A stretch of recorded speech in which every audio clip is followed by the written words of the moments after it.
ಆತ್ಮೀಯ ಬಂಧುಗಳೇ, ಶ್ರೀಮದ್ ಭಾಗವತಂ ಸ್ಕಂದ 3 ಅಧ್ಯಾಯ 5 ವಿದುರ ಮೈತ್ರೇಯ ಸಂವಾದ.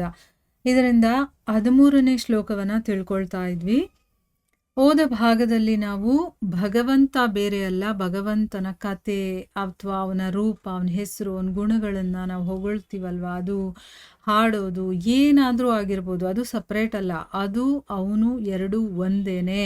ಸೊ ಭಗವಂತ ಕೃಷ್ಣನೇ ಸ್ವಯಂ ಭಗವದ್ಗೀತೆಯನ್ನು ಹೇಳಿರೋದ್ರಿಂದ ಕೃಷ್ಣ ಮತ್ತು ಭಗವದ್ಗೀತೆ ಅಭಿನ್ನ ಅಂತ ಹೇಳಿದ್ದಾರೆ. ಮತ್ತೆ ಯಾರು ಭಗವಂತನ ನಿಜವಾದ ಭಕ್ತರಾಗಿರ್ತಾರೋ ಅವರು ಭಗವದ್ಗೀತೆಯನ್ನು ಓದ್ತಾ ಇರ್ತಾರಲ್ಲ, ಆಗ ಸ್ವಯಂ ಭಗವಂತನ ಮುಖ ಅವರಿಗೆ ಕಾಣಿಸುತ್ತೆ. ಅಂದರೆ ಆ ಭಗವಂತ ಅಲ್ಲಿರೋದು ಅವರಿಗೆ ಅನುಭವಕ್ಕೆ ಬರುತ್ತೆ. ಆದರೆ ಯಾರು ಲೌಕಿಕದಲ್ಲಿ ಮುಳುಗಿರ್ತಾರೋ ಅಥವಾ ತರ್ಕಗಳಲ್ಲೇ ಇರ್ತಾರೋ ಅಂಥವ್ರಿಗದು ಸಾಧ್ಯ ಆಗೋದಿಲ್ಲ. ಇದು ಭಗವಂತ ಹೇಗೆ ಹೇಳಿದಾನೋ ಆ ರೀತಿ ನಾವು ಓದಿದಾಗ ಮಾತ್ರ, ಅದನ್ನು ಅರ್ಥ ಮಾಡಿಕೊಂಡಾಗ ಮಾತ್ರ ಆ ಭಗವಂತನ ದರ್ಶನ ಆಗೋದಂತೂ ಖಂಡಿತ. ಭಗವದ್ಗೀತೆಗೆ ಮೂರ್ಖತನದಿಂದ ವ್ಯಾಖ್ಯಾನವನ್ನು ಕಲ್ಪಿಸಿ ದಿವ್ಯ ಲಾಭವನ್ನು ಪಡೆಯಲಾಗದು. ನೋಡಿ, ಭಗವದ್ಗೀತೆಯನ್ನು ವ್ಯಾಖ್ಯಾನ ಮಾಡ್ತಾರಲ್ಲ, ಅವರು ಮೂರ್ಖತನದಿಂದ ಮಾಡಬಾರ್ದು. ಅಂದರೆ ಅಲ್ಲಿ ಭಕ್ತಿಯನ್ನು ಪ್ರಧಾನವಾಗಿ ಇಟ್ಕೊಂಡಿರ್ಬೇಕು ಅವರು. ಯಾಕೆಂದರೆ ಭಗವಂತನ ಬಗ್ಗೆ ನಮಗೆ ಶ್ರದ್ಧೆ ಭಕ್ತಿ ಬರಬೇಕು ಅಂತಂದರೆ ಅದನ್ನು ಎಕ್ಸ್ಪ್ಲೈನ್ ಮಾಡಿರೋರು ಕೂಡ ಭಕ್ತರೇ ಆಗಿರಬೇಕು, ಆಗಲೇ ಬರೋದು. ಏನೋ ಒಂದು ತರ್ಕದಿಂದ ತನ್ನ ಮನಸ್ಸಿಗೆ ತೋಚದಾಗ ಹೇಳೋದು, ಆ ರೀತಿ ವ್ಯಾಖ್ಯಾನಗಳನ್ನು ಮಾಡಿದ್ರೆ ಅದರಿಂದ ನಮಗೆ ದಿವ್ಯ ಲಾಭ ಸಿಗೋದಿಲ್ಲ. ಏನೋ ಒಂದಷ್ಟು ನಾಲೆಡ್ಜ್ ಬರ್ಬೋದೇ ಹೊರತು ಆ ದಿವ್ಯತೆಯ ಆನಂದದ ಅನುಭವವನ್ನು ಅನುಭವಿಸ್ಬೇಕು ಅಂತಂದರೆ ಅಲ್ಲಿ ಮೂರ್ಖತನಕ್ಕೆ ಜಾಗನೇ ಇಲ್ಲ. ಮೂರ್ಖತನದಿಂದ ಮಾಡಿರೋದ್ರಿಂದ ನಾವು ಅದನ್ನು ಅನುಭವಿಸೋದಕ್ಕಾಗೋದಿಲ್ಲ. ಯಾವುದೇ ಗುಪ್ತ ಉದ್ದೇಶಕ್ಕಾಗಿ ಭಗವದ್ಗೀತೆಗೆ ಕೃತಕ ಅರ್ಥ ಅಥವಾ ವ್ಯಾಖ್ಯೆಯನ್ನು ಮಾಡುವವನು ಶ್ರದ್ಧಾನ ಪುಂಸ ಅಲ್ಲ. ಅಂದರೆ ಅರ್ಥ ಏನು?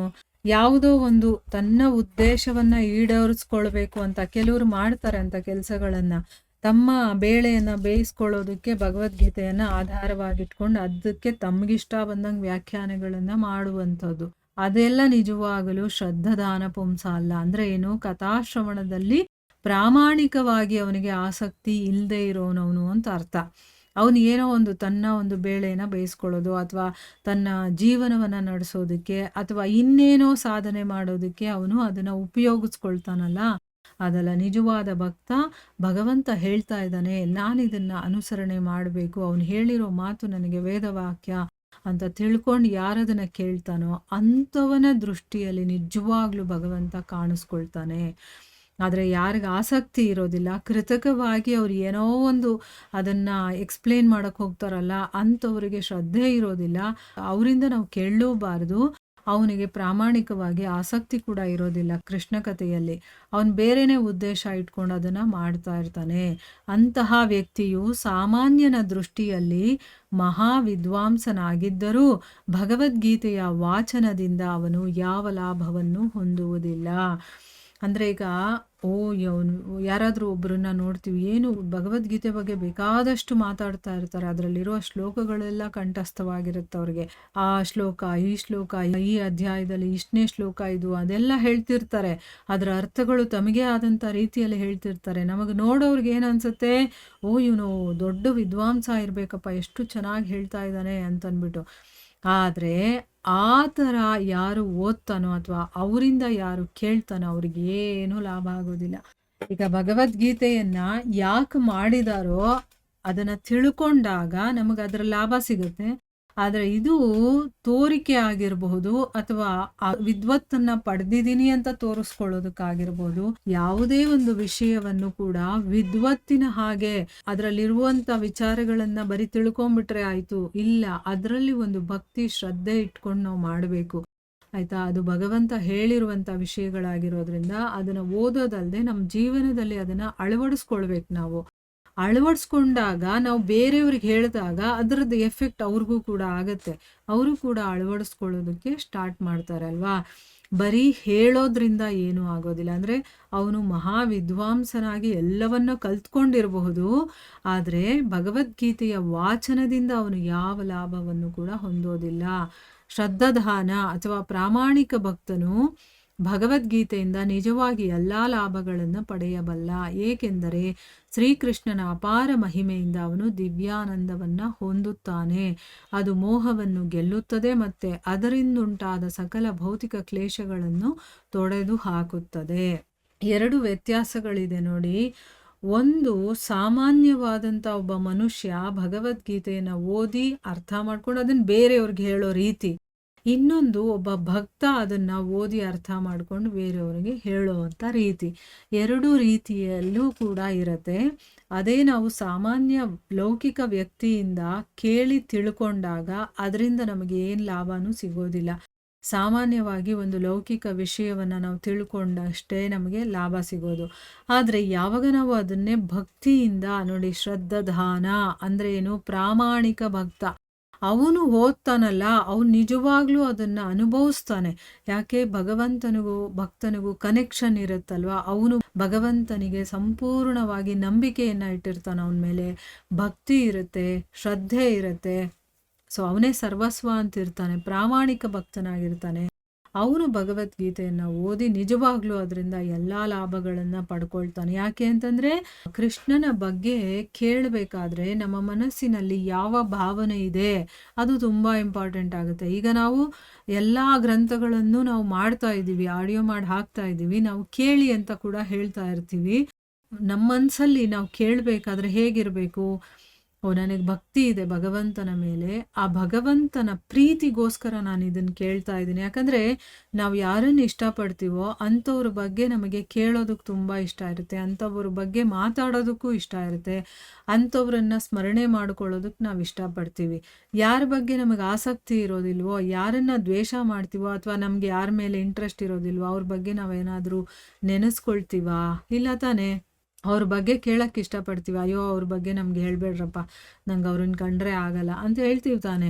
ಅದೇ ನಮ್ಗೆ ಯಾರು ಇಷ್ಟ ಇರ್ತಾರೋ ಅವ್ರ ಬಗ್ಗೆ ಇನ್ನೂ ಹೇಳಿ, ಅವ್ರ ಬಗ್ಗೆ ನಮ್ಗೆ ತುಂಬ ಇಷ್ಟ ಕೇಳೋಕ್ಕೆ ಅಂತ ಹೇಳ್ತೀವಿ ತಾನೆ. ಅದೇ ರೀತಿ ಭಗವಂತನಲ್ಲಿ ಭಕ್ತಿ ಇದ್ದಾಗ ಅವನ ಬಗ್ಗೆ ಕೇಳೋದಕ್ಕೆ ನಮಗೆ ತುಂಬ ಇಷ್ಟ ಆಗುತ್ತೆ. ಕೇಳಬೇಕಾದ್ರೆ ಕೃಷ್ಣನಿಗೂ ಕೂಡ ತುಂಬ ಇಷ್ಟ ಆಗುತ್ತೆ. ಅವನು ನಮ್ಮ ಮೇಲೆ ಮಹಿಮೆಯನ್ನು ತೋರಿಸ್ತಾನೆ. ಅಂದರೆ ಏನು, ಅವನು ನಮ್ಮ ಮೇಲೆ ಒಂದು ಕೃಪೆ ಮಾಡ್ತಾನೆ. ಅದರಿಂದ ಏನಾಗುತ್ತೆ, ದಿವ್ಯಾನಂದವನ್ನು ಪಡಿತಾನೆ. ಯಾರು ಭಗವದ್ಗೀತೆಯನ್ನು ಓದ್ತಾನೋ, ಅಯ್ಯೋ ಇದು ಅರ್ಥನೇ ಆಗಲ್ಲಪ್ಪ, ಅಯ್ಯೋ ಇದು ಕಷ್ಟಪ್ಪ ಅಂದ್ಕೊಂಡು ಓದಿದ್ರೆ ಅದು ಕಷ್ಟನೇ. ಅದೇ ನಾವು ಅಯ್ಯೋ ನನ್ನ ಕೃಷ್ಣ ಹೇಳಿದ್ದಾನೆ, ಇದನ್ನು ಏನೇನು ಹೇಳಿದ್ದಾನೆ, ಹೇಗೆ ಅವನು ಇದನ್ನೆಲ್ಲ ಎಕ್ಸ್ಪ್ಲೈನ್ ಮಾಡಿದ್ದಾನೆ, ನಾನು ತಿಳ್ಕೋಬೇಕಪ್ಪ, ಅವನು ಹೇಗೆ ಇದನ್ನೆಲ್ಲ ಸೃಷ್ಟಿ ಮಾಡಿದ್ದಾನೆ ಅದ್ರ ಬಗ್ಗೆನೂ ಹೇಳಿದ್ದಾನೆ, ನಾವು ಮಾಡೋ ಕರ್ಮದ ಬಗ್ಗೆ ಹೇಳಿದ್ದಾನೆ, ನಾವು ಹೇಗೆ ಕೆಲಸ ಮಾಡಬೇಕು ಅಂತ ಹೇಳಿದ್ದಾನೆ. ನನ್ನ ಕೃಷ್ಣ ಹೇಳಿದ್ದಾನೆ ಅಂದಮೇಲೆ ನಾನು ಅದನ್ನು ಕೇಳಿಸ್ಕೊಂಡು ಅದನ್ನು ಫಾಲೋ ಮಾಡೋದು ನನ್ನ ಡ್ಯೂಟಿ ಅಲ್ವಾ ಅಂದ್ಕೊಂಡು ನನ್ನ ಪ್ರೀತಿಯಿಂದ ಒಂದು ವಿಶ್ವಾಸವನ್ನು ಇಟ್ಟು ಅದನ್ನು ಕೇಳ್ತೀವಲ್ವ, ಆವಾಗ ಅದ್ರ ಮೇಲೆ ನಮಗೆ ಒಲವು ಕೂಡ ಬರುತ್ತೆ. ಇನ್ನೂ ಕೇಳಬೇಕು ಅಂತ ನಮ್ಗೆ ಒಳಗಡೆಯಿಂದ ಆಸಕ್ತಿ ಬರುತ್ತೆ. ಆ ರೀತಿ ಕೇಳಿದಾಗ ಆ ಗ್ರಂಥದಿಂದ ನಮಗೆ ಏನು ಸಿಗಬೇಕೋ ಎಲ್ಲ ಲಾಭಗಳು ಕೂಡ ನಮಗೆ ಸಿಗುತ್ತೆ. ಆ ರೀತಿ ಮಾಡಿದಾಗ ಏನಾಗುತ್ತೆ, ನಮ್ಮಲ್ಲಿರುವಂಥ ಮೋಹ ಇದೆಯಲ್ಲ, ಈಗ ನಮ್ಗೆ ಏನೇನು ವಿಷಯಗಳಲ್ಲಿ ಮೋಹ ಇದೆ ಅಂತಂದರೆ ಇಷ್ಟು ದೊಡ್ಡದಾಗಿ ಹೋಗುತ್ತೆ. ನನಗೊಂದು ಮನೆ ಇದೆಯಾ ಅದ್ರ ಮೇಲೆ ಮೋಹ, ನನ್ನ ಮಕ್ಕಳಿದಾರ ಅದ್ರ ಮೇಲೆ ಮೋಹ, ಗಂಡ ಇದ್ದಾನ ಹೆಂಡತಿ ಇದ್ದಾಳ ಅದ್ರ ಮೇಲೆ ಮೋಹ, ಎಲ್ಲದ್ರ ಮೇಲೆ ಮೋಹ ಇದೆ ನಮಗೆ. ಆ ಮೋಹ ಅನ್ನೋದನ್ನೇ ಅದು ಗೆಲ್ಲುತ್ತೆ. ಆಮೇಲೆ ಆ ಮೋಹದಿಂದನೇ ಬೇಕಾದಷ್ಟು ಕಷ್ಟಗಳು ಕಾರ್ಪಣ್ಯಗಳು ನಮಗಿರುವಂಥದ್ದು. ಆ ಸಕಲ ಭೌತಿಕ ಕ್ಲೇಶಗಳನ್ನು ಕೂಡ ತೊಡೆದು ಹಾಕುತ್ತೆ. ನಮಗಿರುವಂಥ ಈ ಭೌತಿಕ ಪ್ರಪಂಚದಲ್ಲಿರುವಂಥ ಕಷ್ಟಗಳಿದೆಯಲ್ಲ, ಅವರಿಂದ ಇವರಿಂದ ಆ ವಸ್ತುವಿಂದ ಈ ಮನೆಯಿಂದ ಅಥವಾ ಇನ್ನೇನಿಂದನೋ ಎಲ್ಲ ಕಷ್ಟಗಳನ್ನು ಕೂಡ ದೂರ ಮಾಡುತ್ತೆ ಅಂತ ಹೇಳ್ತಾ ಇದ್ದಾರೆ. ಇನ್ನು ಅದಕ್ಕಿಂತ ನಮಗಿನ್ನೇನಪ್ಪ ಬೇಕು. ಈಗ ಎಷ್ಟೋ ಜನ ಕೇಳ್ತಾರೆ, ಅಯ್ಯೋ ಈ ಕಷ್ಟದಿಂದ ನನಗೆ ಈ ಕಷ್ಟ ಇದೆ, ಆ ಕಷ್ಟ ಇದೆ, ಯಾವಾಗ ಇದರಿಂದ ಎಲ್ಲ ಮುಕ್ತಿ ಸಿಗುತ್ತೋ ಅಂತ. ಮುಕ್ತಿ ಯಾವುದರಿಂದ ಸಿಗುತ್ತೆ? ಭಗವಂತನಿಂದಾನೇ ಸಿಗೋದು. ಅವನ ವಿಚಾರ ಕೇಳಬೇಕು, ಅವನು ವಿಚಾರ ಮಾತಾಡಬೇಕು, ಅವನ ಬಗ್ಗೆ ಯೋಚನೆ ಮಾಡಬೇಕು, ಅವನನ್ನು ನಮ್ಮ ಹೃದಯದಲ್ಲಿ ಇಟ್ಕೋಬೇಕು, ಅವನ ನಮ್ಮ ಮನಸ್ಸಲ್ಲಿ ಇಟ್ಕೋಬೇಕು, ನಮ್ಮ ಬುದ್ಧಿಯಲ್ಲೂ ಕೂಡ ಅವನೇ ಇರಬೇಕು. ನಾವೇನು ಮಾಡ್ತಾ ಇದ್ದೀವಿ, ಐಹಿಕ ವಿಚಾರಗಳನ್ನ ಇಟ್ಕೋತೀವಿ, ಅದ್ರ ಬಗ್ಗೆನೇ ಮಾತಾಡ್ತೀವಿ, ಅದ್ರ ಬಗ್ಗೆನೇ ತಿಳ್ಕೊಳ್ತಾ ಇರ್ತೀವಿ. ಅದರಿಂದನೇ ನಮಗೆ ಕ್ಲೇಶಗಳು ಅನ್ನೋದು ಬರೋದು. ಇಷ್ಟೇ ವ್ಯತ್ಯಾಸ ಇರೋದು. ಈಗ ಐಹಿಕ ವಿಚಾರಗಳು ಹೋಗಿ ಭಗವಂತನ ವಿಚಾರಗಳು ಬರಬೇಕು ನಮ್ಮೊಳಗಡೆ. ಅಷ್ಟು ಮಾಡಿದ್ರೆ ಸಾಕು, ನಾವು ಭೌತಿಕ ಕ್ಲೇಶಗಳಿಂದ ಹೊರಗಡೆ ಬರಬಹುದು. ವಿದುರನು ಹೇಳಿದ ಈ ಶ್ಲೋಕದ ಅರ್ಥವನ್ನು ಭಕ್ತನು ಮಾತ್ರ ತನ್ನ ನೈಜ ಅನುಭವದಿಂದ ಅರಿಯಬಲ್ಲ. ಶುದ್ಧ ಭಕ್ತರು ಕೃಷ್ಣ ಕಥೆಯನ್ನು ಆಲಿಸುತ್ತಾ ಸತತವಾಗಿ ಶ್ರೀಕೃಷ್ಣನ ಪಾದಕಮಲಗಳನ್ನು ಸ್ಮರಿಸುತ್ತಾ ಬದುಕನ್ನು ಆನಂದಿಸುತ್ತಾನೆ. ಅಂತಹ ಭಕ್ತನಿಗೆ ಭೌತಿಕ ಅಸ್ತಿತ್ವವೆಂಬುದೇ ಇರುವುದಿಲ್ಲ. ದಿವ್ಯಾನಂದ ಸಾಗರದ ನಡುವೆ ಇರುವ ಆ ಭಕ್ತನಿಗೆ ಬಹುವಾಗಿ ಶ್ಲಾಘಿಸುವ ಬ್ರಹ್ಮಾನಂದವೂ ಒಂದು ತೃಣದಂತೆ ತೋರುತ್ತದೆ. ನೋಡಿ, ಇಲ್ಲಿ ಒಬ್ಬ ಭಕ್ತನ ಸ್ವಭಾವ ಹೇಗಿರುತ್ತೆ, ಅವನ ಗುಣ ಹೇಗಿರುತ್ತೆ, ಅವನು ಏನನ್ನು ಅನುಭವಿಸ್ತಾನೆ ಎಲ್ಲವನ್ನ ಹೇಳಿದ್ದಾರೆ. ವಿದುರ ಹೇಳದಂಥ ಈ ಶ್ಲೋಕದ ಅರ್ಥ ಇದೆಯಲ್ಲ, ಇದು ಸಾಮಾನ್ಯ ಮನುಷ್ಯನಿಗೆ ಅರ್ಥ ಆಗೋದಿಲ್ಲ. ಆದರೆ ಒಬ್ಬ ಭಕ್ತ ಅವನ ನಿಜ ಅನುಭವ ಆಗಿರುತ್ತೆ ಅವನಿಗೆ, ಅದರಿಂದ ಅವನು ಅರ್ಥ ಮಾಡ್ಕೊಳ್ಬೋದು. ನೋಡಿ, ಇವಾಗ ಕೃಷ್ಣ ಕಥೆಯಲ್ಲಿ ಯಾರಿಗೆ ಆಸಕ್ತಿ ಇರೋದಿಲ್ವೋ, ಒಬ್ಬ ಭಕ್ತನಾಗಿದ್ರೆ ಮಾತ್ರನೇ ಅವನಿಗೆ ಆಸಕ್ತಿ ಇರೋದು. ಅದಕ್ಕೆ ಅವನಿಗೆ ಈ ಒಂದು ಶ್ಲೋಕದ ಅರ್ಥ ಆಗುತ್ತೆ. ಯಾಕೆ, ಅವನಿಗೆ ಅದರ ಅನುಭವ ಆಗಿರುತ್ತೆ. ನಿಜವಾಗ್ಲೂ ನನಗನುಭವ ಆಗಿದ್ರೆ ಆ ವಿಷಯದ ಬಗ್ಗೆ ಯಾರಾದರೂ ಹೇಳ್ತಾ ಇರಬೇಕಾದ್ರೆ ನನಗೆ ಅದ್ರ ಬಗ್ಗೆ ಗೊತ್ತಾಗತ್ತೆ. ಇಲ್ಲ ಅಂತಂದರೆ ನನಗೆ ಗೊತ್ತಾಗೋದಿಲ್ಲ ಅಲ್ವಾ. ಅದಕ್ಕೋಸ್ಕರನೇ ಇಲ್ಲಿ ವಿದುರ ಹೇಳಿದಂಥ ಈ ಶ್ಲೋಕದ ಅರ್ಥ ಒಬ್ಬ ಭಕ್ತನಿಗೆ ಮಾತ್ರ ಅರ್ಥ ಆಗುತ್ತೆ. ಶುದ್ಧ ಭಕ್ತ ಕೃಷ್ಣ ಕಥೆಯನ್ನು ಕೇಳ್ತಾ ಕೇಳ್ತಾ ಸತತವಾಗಿ ಯಾವಾಗಲೂ ಕೂಡ ಆ ಭಗವಂತನ ಪಾದಕಮಲಗಳನ್ನು ಸ್ಮರಣೆ ಮಾಡ್ಕೊಳ್ತಾ ಬದುಕನ್ನು ಆನಂದಿಸ್ತಾನೆ. ಈಗ ಒಬ್ಬ ಲೌಕಿಕ ಮನುಷ್ಯ ಬದುಕನ್ನು ಆನಂದಿಸೋದಕ್ಕೂ ಆನಂದ ಅನ್ನೋದು ಇರೋದಿಲ್ಲ ಅಂತ ಇಟ್ಕೊಳ್ಳಿ, ಭ್ರಮೆನಲ್ಲೇ ಇರ್ತೀವಿ ನಾವು.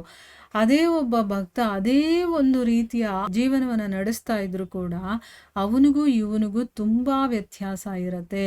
ಇವನು ಪ್ರತಿ ಕ್ಷಣ ಭಗವಂತನನ್ನ ಸ್ಮರಣೆ ಮಾಡೋದ್ರಿಂದ ಅವನ ಬದುಕು ತುಂಬ ಆನಂದದಿಂದ ತುಂಬಿರುತ್ತೆ. ಅಂತಹ ಭಕ್ತನಿಗೆ ಭೌತಿಕ ಅಸ್ತಿತ್ವ ಅನ್ನೋದೇ ಇರೋದಿಲ್ಲ, ಈ ಭೌತಿಕ ಪ್ರಪಂಚ ಅನ್ನೋದೇ ಅವನಿಗಿರೋದಿಲ್ಲ. ಅವನು ಎಲ್ಲಿರ್ತಾನೋ ಅಲ್ಲೇ ಭಗವಂತನ ಧಾಮ ಅವನಿಗೆ. ಅವನು ಏನು ಮಾಡ್ತಾ ಇದ್ರು ಭಗವಂತನ ಸ್ಮರಣೆ ನಡೀತಾ ಇರುತ್ತೆ ಒಳಗಡೆ ಅಲ್ವಾ. ಅದಕ್ಕೋಸ್ಕರ ಅವನು ಎಲ್ಲಾದರೂ ಇರಲಿ, ಅವನಿಗೆ ಭೌತಿಕ ಇದು ಆಧ್ಯಾತ್ಮಿಕ ಅನ್ನೋ ಸಪ್ರೇಷನ್ನೇ ಇರೋದಿಲ್ಲ. ಎಲ್ಲಾ ಕಡೆನೂ ಅವನಿಗೆ ಆಧ್ಯಾತ್ಮಿಕನೇ. ದಿವ್ಯಾನಂದ ಸಾಗರದಲ್ಲಿ ಇರುವಂತ ಭಕ್ತನಿಗೆ ಈಗ ಎಲ್ಲರೂ ಬ್ರಹ್ಮಾನಂದ ಬ್ರಹ್ಮಾನಂದ ಅಂತ ಹೇಳ್ತಾರಲ್ಲ, ಅದನ್ನ ತುಂಬ ಹೊಗಳ್ತಾರೆ ಬ್ರಹ್ಮಾನಂದವನ್ನ. ಆದರೆ ದಿವ್ಯಾನಂದದ ಸಾಗರದಲ್ಲಿ ಮುಳುಗಿರೋನಿಗೆ ಈ ಬ್ರಹ್ಮಾನಂದ ಕೂಡ ಒಂದು ತೃಣದ ಹಾಗೆ, ಒಂದು ಹುಲ್ಲು ಕಡ್ಡಿಯ ಹಾಗೆ ಕಾಣಿಸುತ್ತೆ. ಇದ್ರ ಮುಂದೆ ಅದೇನೂ ಇಲ್ಲ ಅಂತ ಅನ್ಸ್ಬಿಡುತ್ತೆ ಅವನಿಗೆ. ಅಂದರೆ ಆ ಸಚ್ಚಿದಾನಂದ ದಿವ್ಯಾನಂದ ಅಂತ ಹೇಳ್ತೀವಲ್ವ, ಅದರ ಆನಂದ ಅಷ್ಟ್ರ ಮಟ್ಟಿಗಿರುತ್ತೆ ಅಂತ ಅರ್ಥ. ಬ್ರಹ್ಮಾನಂದ ಕೂಡ ಅದ್ರ ಮುಂದೆ ಏನೂ ಇಲ್ಲ, ತೃಣಕ್ಕೆ ಸಮಾನ ಅನ್ನೋದನ್ನ ಇಲ್ಲಿ ಹೇಳ್ತಾ ಇದ್ದಾರೆ. ನೋಡಿ, ತುಂಬಾ ಈಸಿಯಾಗಿದೆ ಭಕ್ತಿ ಮಾರ್ಗ ಅನ್ನೋದು. ಭಗವಂತನನ್ನು ಸದಾ ಸ್ಮರಿಸ್ಕೋಬೇಕು. ಅದಕ್ಕಿರೋದು ಒಂದೇ ದಾರಿ ಅಂತಂದರೆ ಭಗವಂತನ ಕಥಾಶ್ರವಣ, ಕೇಳೋದು ಕೇಳೋದು ಕೇಳೋದು, ಭಗವಂತನ ಬಗ್ಗೆ ಕೇಳೋದು. ನಮ್ಮ ಒಳಗಡೆಯಿಂದ ಐಹಿಕ ಅನ್ನೋದು ಹೋಗಬೇಕು, ಆ ಭಗವಂತ ಅನ್ನೋದು ಬರಬೇಕು. ಇಷ್ಟು ಮಾಡಿದ್ರೆ ನಮಗೆ ಆ ಭಕ್ತಿಯಲ್ಲಿ ಏನಿದೆ, ಆ ಒಂದು ಆನಂದ ಏನಿದೆ ಅನ್ನೋದ್ರ ಅನುಭವ ನಮಗೂ ಕೂಡ ಆಗೋದಕ್ಕೆ ಶುರುವಾಗುತ್ತೆ. ಅದನ್ನು ಅನುಭವಿಸ್ಬೇಕು ಅಂತ ನಮ್ಮಲ್ಲಿ ಏನಾದರೂ ಸ್ಟ್ರಾಂಗಾಗಿದ್ದರೆ ಮನಸ್ಸಲ್ಲಿ, ನಾವು ಅದನ್ನು ಅಳವಡಿಸ್ಕೋಬೇಕು. ಆಯಿತಾ. ಇಷ್ಟು ದಿವಸ ನಾವು ಐಹಿಕ ಐಹಿಕ ಅಂತ ಓದ್ವಿ, ಏನು ಸಿಕ್ತು? ಏನೂ ಸಿಗಲ್ಲ. ಅಲ್ಲಿ ಬರೀ ಹಿಂಸೆ, ಬೇರೆಯವರಿಂದ ಬೈಸ್ಕೊಳ್ಳೋದು, ಒಡಿಸ್ಕೊಳ್ಳೋದು, ಅಥವಾ ನೋವನ್ನು ಪಡೋದು, ದುಃಖ ಇದೇ ಇರುತ್ತೆ. ಅದೇ ನಾವು ಭಗವಂತನನ್ನು ನಮ್ಮ ಮನಸ್ಸಲ್ಲಿ ಇಟ್ಕೊಂಡಾಗ ಇದೆಲ್ಲ ಹೊರಟೋಗಿ ದಿವ್ಯಾನಂದದ ಅನುಭವ ಆಗುತ್ತೆ. ಆ ದಿವ್ಯಾನಂದ ಹೇಗಿರುತ್ತೆ ಅಂತ ಅನುಭವಿಸ್ಬೇಕು ಅಂತ ನಮ್ಗೆ ಅನಿಸುತ್ತೆ ತಾನೇ ಒಂದಲ್ಲ ಒಂದು ಸರಿ. ಅದು ಅನುಭವಿಸ್ಬೇಕು ಅಂತಂದರೆ ಕೃಷ್ಣ ಕಥೆಯನ್ನು ಕೇಳ್ತಾ ಇರಬೇಕು. ನಾವು ಯಾವುದಾದ್ರೂ ಒಂದು ರೀತಿಯಲ್ಲಿ ನಮ್ಮ ಜೀವನದಲ್ಲಿ ಅದನ್ನು ಅಳವಡಿಸ್ಕೊಳ್ಳೋದಕ್ಕೆ ಪ್ರಯತ್ನ ಮಾಡಬೇಕು. ಇಲ್ಲಿಗೆ ನಾವು ನಿಲ್ಲಿಸೋಣ. ಹರೇ ಕೃಷ್ಣ.